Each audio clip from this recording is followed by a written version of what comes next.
Call for fire. This is loader 2-0, good copy. Cluster strike away.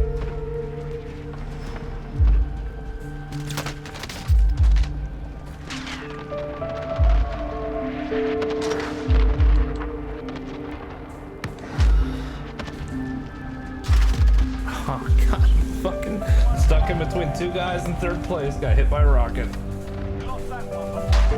Literally hit my body with the rocket.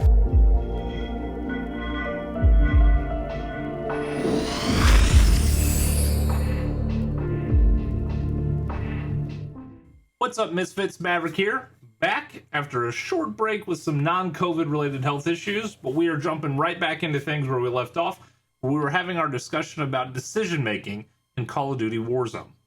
Today, we're going to take that one step further, and we're going to talk about decision making, but in the context of gunfighting. So I'm going to walk you through what do I think about before I take a fight, when do I decide to flee, what are the advantages that I want to make sure that I have before I start an engagement, and really, what are the things you need to have in place to make sure that you're taking good fights. A side note, coming up, we've got some pretty big game releases. We've got Watch Dogs Legions, we've got Assassin's Creed Valhalla, and Cyberpunk 2077. We're going to try and have a little bit of fun on the channel, trying to step away from the hackers in Warzone for a little bit, and we're going to put together some walkthrough guides for each of those games, see if we can beat them in a week. So if those are games you're going to get and you want to have a little bit of help with them, or you're thinking about getting them, you're not really sure, and you want to get a feel for what the games are like, make sure you're subscribed so you see those videos when they come out. All right, let's jump into the strategy discussion. My guess is that many of you have found yourselves in similar situations to this. Rather than just chalk it up to an unlucky third place, let's really look at what's going on in this situation. In this scenario, I'm at a distinct disadvantage in 4 key areas. If I'd taken a second to recognize this prior to making my move, I could have put myself in a much better position to win this game. The first element I'm at a disadvantage at is information. I don't know where my 2 opponents are. One could be in the house next to me, the other could be behind the warehouse, they could both be in the house, they both could be on the opposite side of the zone. The truth is that when your chances of knowing something are less than 50%, you really don't know squat. And not knowing something has never really served me well in my past. My next issue is that I'm in a pretty poor position. I'm completely blind to my right-hand side. I don't have any cover if I'm attacked head on. And from what I can see, I'm probably the only person not in the building. There's really only 2 viable strategies from where I'm at right now, and just get lucky is one of them. I'm stupid and chose the just get lucky strategy, which was a poor choice. On top of the 2 other issues that I have, my mobility is also hindered. It's not flexible. I either have to move into the zone, into the open, or I have to start taking zone damage and put myself at a health disadvantage. My final major issue with this situation, as if everything else wasn't enough, is that I effectively have no utility. The heartbeat sensor is useless because they both have ghost. The C4 isn't going to one-shot anybody, so it's as good as having nothing in this situation, and I don't have a field upgrade that can change the dynamic of a fight. So from top to bottom on the 4 major elements of every gunfight, I'm pretty much screwed. Let's walk through each element and explain why they're so vital to every engagement. Alright, when it comes to which of these elements is most powerful, we're going to use the Saiyan system for ranking. And information is a Goku. Information advantages are essentially when you know where your enemies are and they do not know where you are.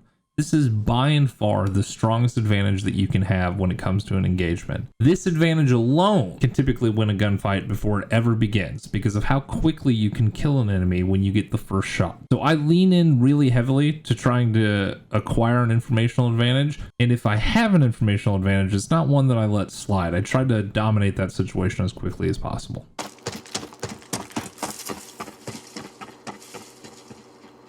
That just happened? Are you kidding me?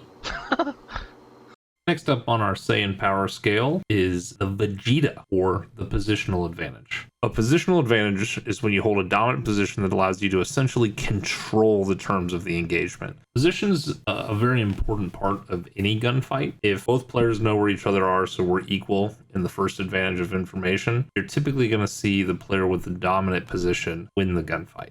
If you've got the high ground, you can decide when to peek over and shoot. Your opponent is essentially subjected to fighting when you want to. It's most often manifested in someone holding the high ground. In this clip, I've got high ground position and I win the game without ever having to fire a shot. You should be planning your rotations through to try and acquire the best possible position for any given zone rotation. A positional advantage is the second most influential element of any gunfight. It is one that you need to be thinking about well in advance of any potential engagement. Coming up in third on our list of the Saiyan power chart is the Teen Gohan, which is your mobility advantage. Think of mobility advantage as your flexibility in your pathing and your freedom of movement around the map or around any particular object for a gunfight. You'll notice in the clip that we just had with the fight that we just had, I had a guy that was locked in a room. He could only come out through the window that I was shooting him in, bad choice, or the door behind him. I had 4 or 5 different points of entry, and so my freedom to move around that house is really what allowed me to win the fight. Mobility is important. I don't think mobility alone is going to be able to overcome an informational disadvantage or a positional disadvantage. It's going to be when your opponent's forced to move towards you or is in an unfavorable position, which is going to allow you to dictate the terms of the engagement. An example, or the most common example, would be an opponent having to move into the safe zone when you're already in the safe zone and gatekeeping them.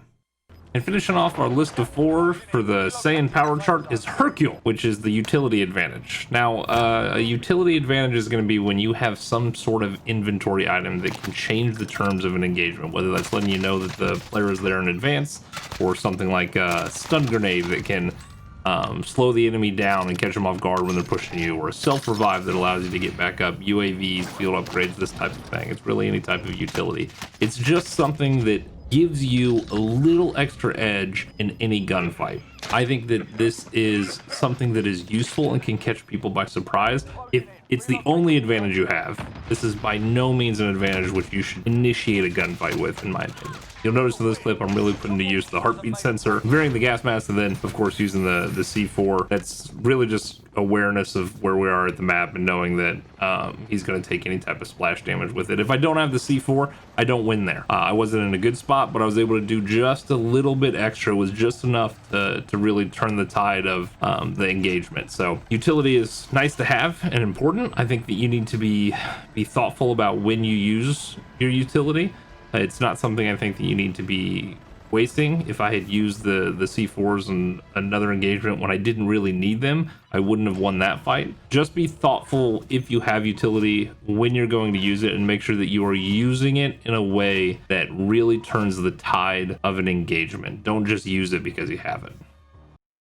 All right, guys, there you have it. There's the 4 major types of advantages that you can have during any engagement when you're out there in the field of Verdansk. Now, how do you use the information, right? You know what it is, but how do you actually apply it to your decision-making process? Well, the way that I use it is I never initiate a gunfight where I don't have at least 2 of these advantages, and they need to be the more powerful advantage, right? So if I've got an informational and a positional advantage, but I don't have a mobility or utility advantage, I'm still willing to initiate that gunfight. Now, inversely, if I have a mobility advantage and I think I have a utility advantage, but the guy's got high ground positioning and has more information, maybe where I am and the fact that there are people behind me, that is not a fight that I want to initiate. That's one that I want to reposition myself and try and either level the playing field or get an advantage for myself. So for you guys, what I'd encourage you to do is, once you understand how to recognize these different advantages that you can have in any type of engagement, you need to start filtering your thought process through whether you initiate or don't initiate based on how many advantages that you have. The only caveat to that I will throw in there is that if I have an informational advantage and a person is not by cover because of the time to kill, I'm willing to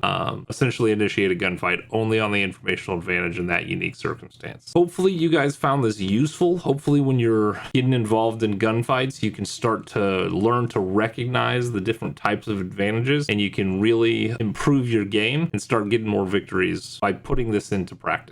Now, just for fun, because I love him to death, I'm going to give you a little bit of time of the good Dr. Cornelius clutching up, and then we'll close it out.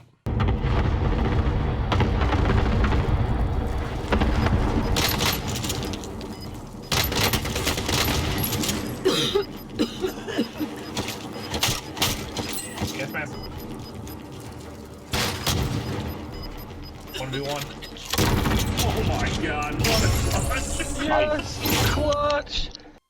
Well, there you have it, Misfits. Another Warzone strategy video in the books for you. Today we talked through advantage theory and really focused on how to make good decisions when you get into gunfights.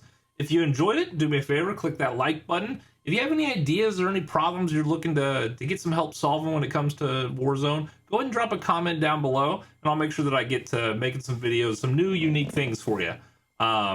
Speaking of new and unique, if you're going to pick up Watchdog Legions, Assassin's Creed Valhalla, or Cyberpunk 2077, you want to watch a little bit of content with those games, we're going to have that rolling out over the next couple of weeks. To all my Misfits out there, take care. And for those of you that are here for the first time, if you're looking to be a part of a community with fellow gamers and nerds and all the things that you know, at least me, I used to think were bad and made me an outcast, and it turns out there's a whole lot of us out there. If you're looking for that, know that you have a home here. Everybody stay safe, be careful out there, take care, and hopefully we can get through this season of life together.